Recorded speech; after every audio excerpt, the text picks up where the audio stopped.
Assalamu alaikum guys, welcome to my YouTube channel with the second lecture of the series of literary terms. So let's get started. Aphorism. An aphorism is a brief statement. Actually, it's a witty and brief short statement that expresses a general observation about a life and a witty, pointed, incorporating subtlety or careful distinction. It is not like the proverb which may stem or originate from folk tradition. Aphorisms originate and belong to some specific authors. Here I have quoted an aphoristic statement. Some books are to be tasted, others to be swallowed, and some few to be chewed and digested. It is a aphoristic statement that is taken from Francis Bacon's Essay of Studies. In a simple word, aphorism is a short, witty statement that belongs to some specific author or specific person that is based on his experience and on his observation. Apostrophe. An apostrophe is a figure of speech in which an object, an abstract quality, or an absent or imaginary person is addressed directly as if present and able to understand. In apostrophe, we are actually addressing to some person who is either absent or he is a dead or imaginary person to whom you are addressing. In this example, I have quoted a line, Milton, thou shouldst be living at this hour. It is an apostrophe in which William Wordsworth is addressing to the Milton, who is author of the Paradise Lost and Paradise Regained. So in that time period when the Wordsworth was living, he was addressing to the Milton that Milton, thou shouldst be living at this hour. At that time when the Wordsworth was living, Milton had passed away long ago, but he is addressing that you be living at this hour.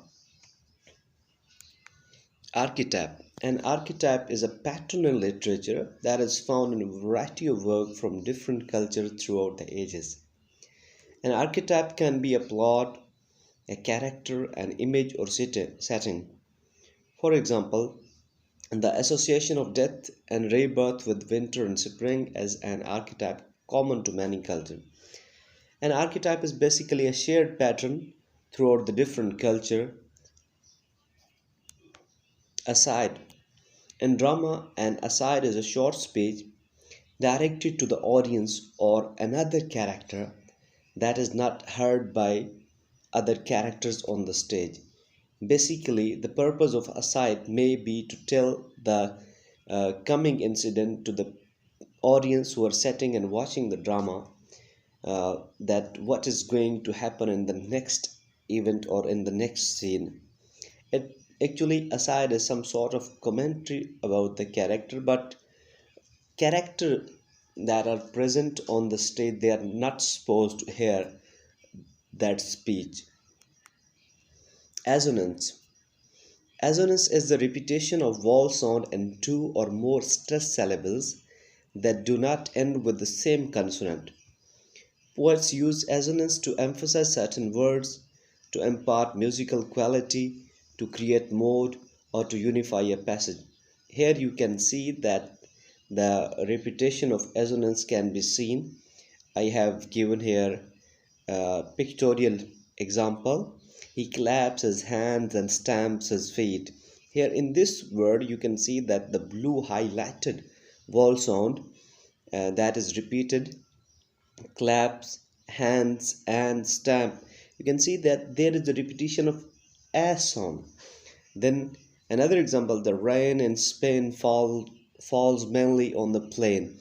Here again, highlighted blue words, you can see that uh, a, a sound again repeated. Rain, span, man, plan.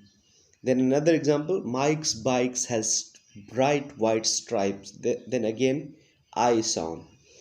Then in the next example, he eats the sweet treats.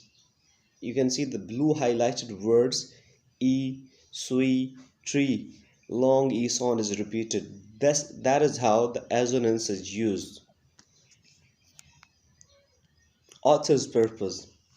Whenever an author or a writer is going to write something, he or she has some specific purpose in his mind.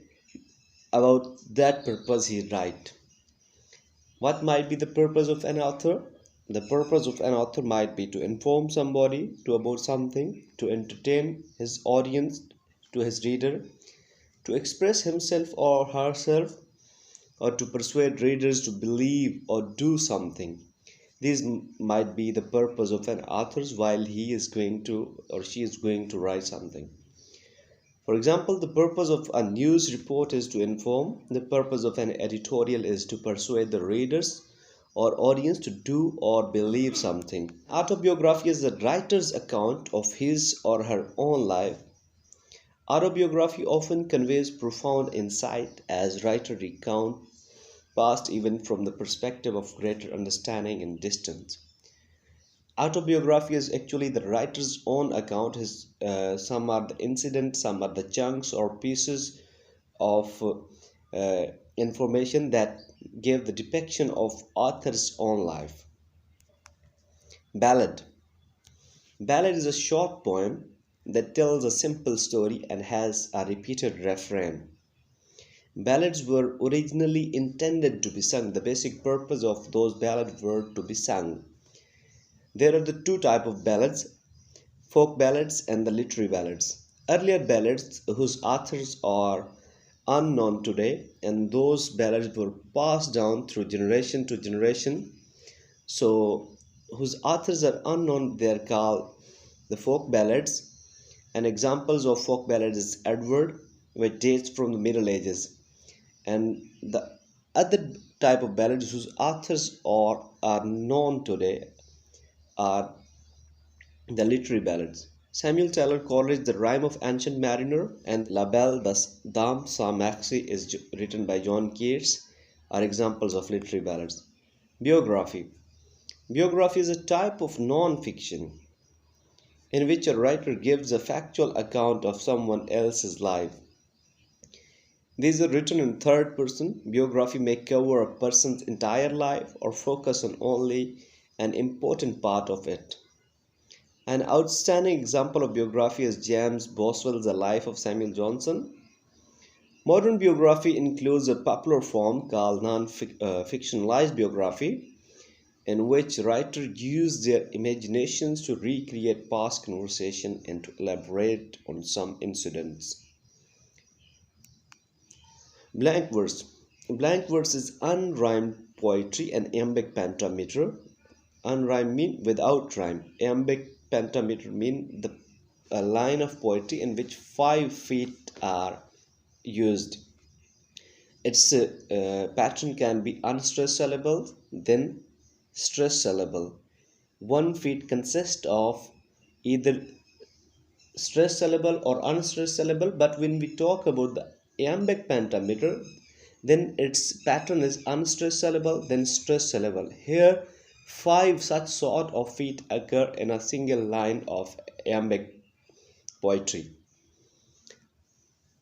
Because iambic pentameter resembles to the natural rhythm of spoken English, it has considered the most suitable meter for dramatic verse in English. Shakespeare's plays are written largely in blank verse, as is Milton's epic Paradise Lost. Blank verse has also been used frequently for long poems. Caesura. Caesura is a pause or break in a line of poetry. Mark of comma denotes the caesura. Poets use caesura to emphasize the word or phrase that precedes it or very rhythmical effect.